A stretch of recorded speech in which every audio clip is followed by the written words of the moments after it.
شہر المواسات، یہ غم خاری کا مہینہ ہے، دوسروں کا خیال کرنے کا مہینہ ہے، دکھ بانٹنے کا مہینہ ہے۔ ہم نے نا اپنے دیہاتوں میں ایک بات دیکھی کہ جو بچیاں بیاہ کے چلی جاتی تھی نا،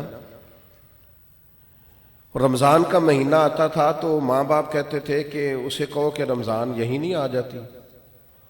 روزے یہیں رکھ لے۔ اچھا یہ نہیں بھی نہ ہوتا تھا تو آخری 4-5 دن یا آخری عشرہ کہتے تھے کہ بیٹی کو بھی اور نواسے نواسیوں کو بھی بلا نہ لے، ذرا عید یہیں پہ کر لیں، تھوڑا سا یہاں آ جائیں اور تھوڑا سا ہم خدمت کریں، تھوڑا کھلائیں پلائیں۔ ہم نے یہ دیکھا کہ لوگ نا رمضان المبارک کا خاص اہتمام کرتے، یعنی افطار کا شوق ہوتا کہ میں کسی کو افطار، اب تو خیر افطاریاں سیاسی ہو گئی، اب تو گاہک پکے کرنے کے لیے افطاری ہوتی ہے، پارٹیوں کی افطاری ہوتی ہے، اب تو سیاسی افطاری ہوتی ہے، اب تو ووٹ شوٹ پکے کرنے کے لیے افطاری ہوتی ہے، اور اس میں تصویریں ہوتی ہیں اور اس کے اندر جناب وی آئی پیز کا ماحول، کریں کوئی حرج نہیں، یہ جائز ہے، کوئی منع نہیں، امیر سے امیر آدمی کی افطاری کرائیں، اچھے مقاصد کے لیے کرائیں تو بالکل جائز ہے، کوئی منع نہیں، لیکن اس سارے میں غریبوں کو نہ بھول جائیں، جو اصل حقدار ہیں ان کا حق نہیں بھولیں۔ غرباء کے ساتھ ضرور کچھ نہ کچھ ایسا ماحول بنائیں کہ وہ باوقار طریقے سے افطار میں شریک ہو جائیں۔ افسوس کے ساتھ کہنا پڑتا ہے کہ رمضان غمخاری کا مہینہ ہے، اسے نبی پاک صلی اللہ تعالی علیہ وسلم نے غمخاری کا مہینہ قرار دیا۔ دوسروں کے دکھ بانٹنے تھے، اشک شوئی کرنی تھی، غریبوں کی مدد کرنی تھی، یتیموں کے سر پہ ہاتھ رکھنا، بیواؤں کے لیے کوشش کرنی تھی، مسافروں کے لیے کوشش کرنی تھی، مقروضوں کے لیے کوشش کرنی تھی۔ لیکن ہم کیا کرتے ہیں؟ ہم رمضان میں اپنے خرچے بڑے بڑھا لیتے، عید ایک جوڑے سے بھی گزر جاتی ہے، لیکن ساری عید جو ہے وہ کپڑے پسند کرنے میں سارا رمضان گزر جاتا ہے، سلوانے میں گزر جاتا ہے، نئے سے نئے ڈیزائن دیکھنے میں گزر جاتا ہے۔ عبادت کے دن ہیں اور ان سارے دنوں کو اس طرح کر کے ہم ضائع کر بیٹھتے ہیں۔ تو میرے عزیز، دوسروں کے کام آنا تھا، بجائے اس کے کہ اپنے خرچے اتنے بڑھا لیے جاتے کہ لوگ آزمائش میں آ جاتے ہیں، رمضان سے پہلے سوچنے لگ جاتے ہیں کہ رمضان بھی آ گیا اور اتنے زیادہ اخراجات اضافی ہوں گے، تو تھوڑا تھوڑا ان اخراجات سے چیزوں کو بچا کر کے، یعنی حضور علیہ السلام نے سخاوت کا طریقہ یہ بتایا تھا کہ 2 کا کھانا 3 کو پورا آ جائے، اور 3 کا کھانا 4 لوگ کھا لیں، اور 4 کا 5 لوگ کھا لیں، تو اپنے اسی دسترخوان میں سے آپ کچھ نکال کے اس شہر مواسات کے اندر، اس غمخاری کے مہینے کے اندر آپ دوسروں کی اشک شوئی کریں، ماہ رمضان مبارک غریب پروری میں گزاریں، غور فرمائیں کہ کہاں کہاں لوگ ضرورت مند ہیں۔ ہم نے بچپن میں مساجد میں بڑی بڑی افطاریاں دیکھی، اور واقعتاً مسافر لوگ آ جاتے تھے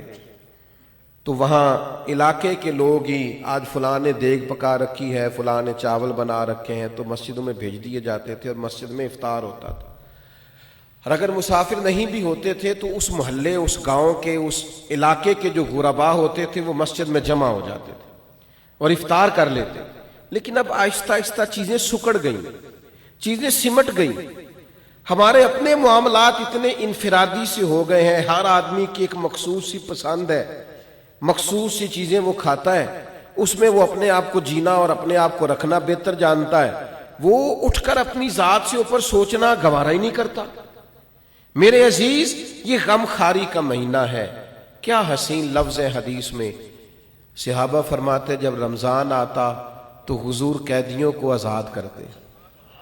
ہر سائل کو عطا کرتے، نبی پاک بانٹتے، دیتے، ہر ایک کو نوازتے۔ ہمارے ہاں لائنیں لگتی ہیں زکوٰۃ لینے والوں کی، اور جناب جو دینے والے ہیں وہ بگڑ جاتے ہیں، کہتے ہیں آپ 9 بجے ہی آ گئے، سونے بھی نہیں دیتے، اور پھر یہ کہ آپ وہ تو نہیں جو پہلے بھی آئے تھے، اور دوسرا یہ کہ آپ اگر ترتیب سے کھڑے نہیں ہوں گے تو میں بھگا دوں گا سب کو، کچھ بھی نہیں ملے گا۔ سچ بتانا، جب اللہ نے ہمیں دیا تھا تو لائنوں میں لگا کے دیا تھا، سچ بتانا جب اس نے ہمیں دیا تھا تو یہ رویہ تھا۔ کسی درویش سے کسی نے کہا تھا میرا دل تو کرتا تھا اللہ کے رستے میں خیرات کروں پر کوئی مستحق نہیں ملتا۔ تو شیخ مسکرا پڑے، تو کہا حضرت آپ کے مسکرانا بڑا معنی خیز ہے، آپ کیوں مسکرائے؟ تو فرمانے لگے پہلے تو بتا، جو جو اللہ نے تجھے دیا تیرا حق بنتا تھا؟ تو جب رب نے تجھے دے دیا ہے حالانکہ تو حقدار نہیں تھا، تو پھر ٹٹولتا پھرتا ہے، تھرمامیٹر لیے پھرتا ہے؟ جس کی سمجھ آ گئی ہے تجھے غریب ہے، تو دے اللہ کی رضا کے لیے۔ لیکن وہ رویوں کی تلخی، مزاج کی ترشروئی، میں اقرار کرتا ہوں اس بات کا بھی کہ بہت سارے غربا اس مہینے میں دھندے بھی بنتے ہیں، آٹا خیرات میں لے کے دکانوں پہ بیچا بھی جاتا ہے، یہ ساری چیزیں دیکھنے کو، سننے کو، پڑھنے کو ملتی ہیں۔ لیکن میرے عزیز، آپ یہ ساری چیزیں دیکھ کے کیا خیرات کرنی چھوڑ جائیں گے؟ ان رویوں کی بنیاد پر کیا آپ یہ کام کرنا چھوڑ جائیں گے؟ اللہ کی رضا کے لیے دینا ہے تو خوب دینا ہے۔ اس ماہ مبارک کو نبی پاک علیہ السلام نے غمخاری کا مہینہ قرار دیا ہے، خوب اللہ کے لیے۔ ہمارا اسی جگہ دسترخوان لگتا ہے سحری اور افطاری کا، کچھ لوگ آ جاتے ہیں سڑک پہ جانے والے، غریب رکشہ ڈرائیور آ جاتے، یہ یہاں کچھ لوگ مزدوری کرنے آئے ہوئے ہیں وہ آ جاتے، تو ظاہر ہے ادارہ زیر تعمیر تھا، ہم اتنے اخراجات افورڈ نہیں کرتے تھے، لیکن وہ چند لوگوں کو کے لیے دسترخوان لگتا طلباء کے لیے، تو وہ لوگ خود آ کے بیٹھنے لگے، پھر وہ 50، پھر 60، پھر وہ ایک دن ایسا آیا کہ 1100 لوگ ہو گئے۔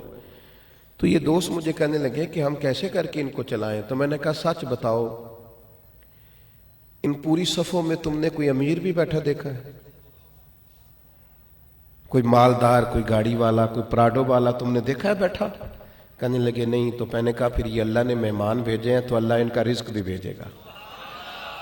پھر تم اللہ کی رضا کے لیے ان کے لیے کچھ نہ کچھ پکا ڈالو۔ یہ جو چپکے سے آ کے چھپ کے، اور بعض میں نے ایسے لوگ بھی دیکھے جو اوپر کپڑا رکھتے ہیں اور آ کر کے بیٹھتے ہیں، سفید پوشی کا بھرم رکھنا بڑا ضروری ہوتا ہے،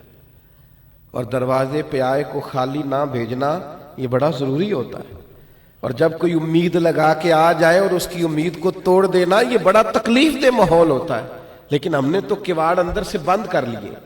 ہم نے تو ہر چیز میں اقربا پروری بنا لی، ہم نے تو ہر بانٹنے کو، ہر دینے کو سیاسی رنگ دے لیا۔ خدا را یہ غمخاری کا مہینہ ہے، پلٹ کے دیکھنا یتیموں، مسکینوں، غریبوں کو جو چپ ہیں، جو بولتے نہیں، جو عید سے قبل میاں بیوی مشورہ کرتے ہیں کہ ہمارے کپڑے نئے ہیں بس بچوں کو لے کے دے دیے جائیں،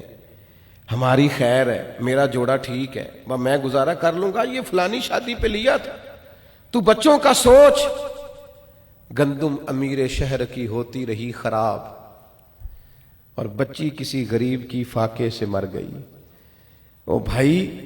یہ فرق مٹانا پڑے گا۔ یہ جو بہت زیادہ تفریق ہے، یہ ماہ نور و سرور آیا ہے، اس میں ارادہ کریں۔ اور میری اپیل ہے ان لوگوں سے جو راشن بانٹتے ہیں، جو کسی کے گھر میں کچھ پہنچاتے ہیں، وہ رمضان کا انتظار نہ کریں، رمضان سے 2 دن پہلے پہنچا دیں۔ اور میں ذمہ داری کے ساتھ آپ سے وعدہ کرتا ہوں کہ آپ رمضان کی نیت کر کے رمضان سے پہلے دیں، اللہ رمضان جتنا اجر عطا فرمائے گا۔